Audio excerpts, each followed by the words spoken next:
আবারও আবারও গর্ব করবার মতন একটা বিষয় ঘটে গেছে জানেন। 26শে জানুয়ারি প্রজাতন্ত্র দিবসে কুচকাওয়াজে বিভিন্ন ট্যাবেলও বিভিন্নভাবে আসে।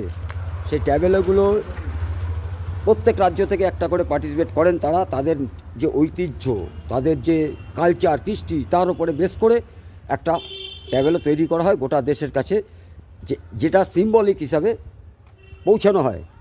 আমরা কিন্তু সেই জায়গায় আবার গর্ব করার মতন, তার কারণ হচ্ছে দেয়ালে দেয়ালে পোস্টার পড়েছে, বাংলার ঐতিহ্য, লক্ষ্মী ভাণ্ডার, দিল্লির রাজপথের ট্যাবেলই গর্বের বাঙালি, গর্বিত বিষয়।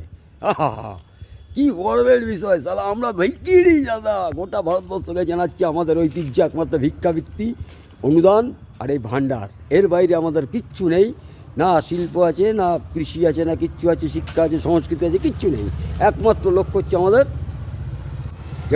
সেটা কি, ওই লক্ষ্মীর ভাণ্ডার। এটাতেই আমাদের বাংলা চলে, এটাতেই বাংলার মানুষ সন্তুষ্ট, এটাতেই আমাদের ভোটের নির্বাচনের সমস্ত কিছু প্রতিফলিত হয়। কাজে এইটার মতন বড় আইটেম আর কিচ্ছু হতে পারে না।